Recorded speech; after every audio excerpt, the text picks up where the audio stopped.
महाराष्ट्र राज्यातील प्रत्येक महत्त्वाच्या घडामोडी फक्त आपल्या बेधडक मी मराठी न्यूज चॅनलवर. महाराष्ट्राचा बुलंद आवाज.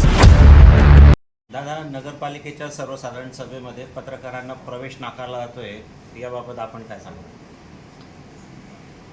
अतिशय योग्य प्रश्न आपण आज विचारलेला आहे आणि सर्व पत्रकार बांधवांचा रोष असणं हे अतिशय साहजिक आहे.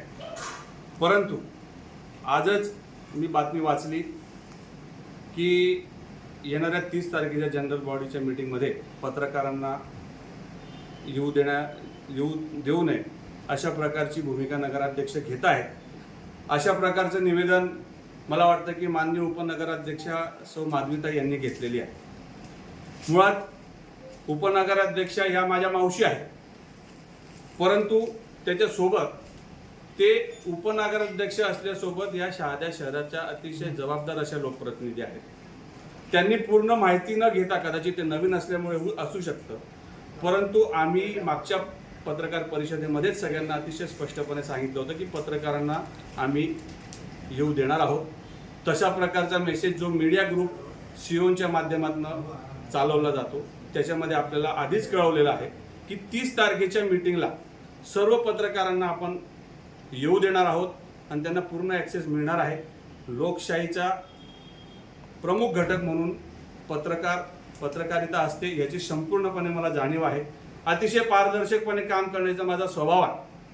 परंतु माझा प्रतिप्रश्न देखील असा आहे, आता विरोधक म्हणावं का काय म्हणावं, मुळात भारतीय जनता पक्षाकडे 4 किंवा 5 समित्या आहेत, सभापतीही त्यांचेच आहेत, त्यांची देखील एक मीटिंग झाली.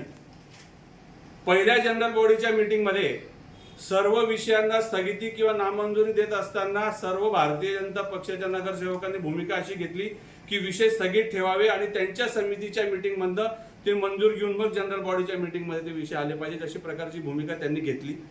त्याला बहुमत त्यांच्याकडे असल्यामुळे मी नगराध्यक्ष म्हणून देखील अतिशय रास्त मागणी आहे असं समजून मी त्यांच्या सर्व विषय नगर पालिकेचे त्यांच्या समित्या आहेत, विविध बांधकाम, आरोग्य असेल, शिक्षण असेल, पाणी पुरवठा असेल, यांना आपण ते विषय वर्ग केले.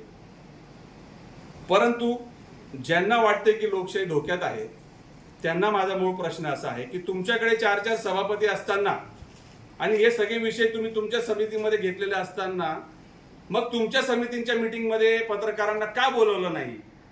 मग तुम्ही लोकशाहीचा गळा आवळण्याचा प्रयत्न करतायत का?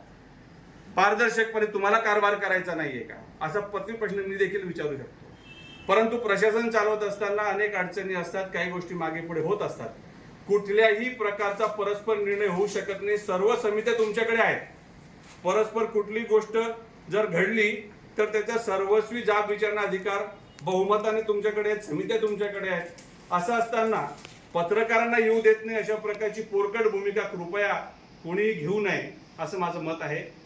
सर्व नगरपालिकेच्या बैठकांमध्ये किंवा सर्व गोष्टींचा ॲक्सेस हा पत्रकारांसोबत सन्माननीय नगरसेवकांना देखील आहे. माझा अतिशय पारदर्शकपणे कारभार झाला पाहिजे या मताचा मी आहे. सर्व पत्रकार बांधवांना आम्ही हात जोडून विनंती करतो आहे की आपल्याला कालच सीओनी सांगितलेलं आहे की आपण पत्रकार परिषदेमध्ये हजर राहावं. आपण त्याचं लाईव्ह चित्रीकरण करा. जे प्रश्न असतील तिथं आपल्यासमोर मांडले जातील. आपण त्याच्या बाबतीमध्ये जी बातमी द्यायची ती देऊ शकतात. हे सांगण्यासाठी आज खऱ्या अर्थाने मला आपण सगळेजण जे आलेले आहात माझा खुलासा मी आपल्याला देतो आहे. पुन्हा एकदा 30 तारखेला मीटिंग आहे. सर्व पत्रकारांनी यावं ही हात जोडून विनंती. धन्यवाद.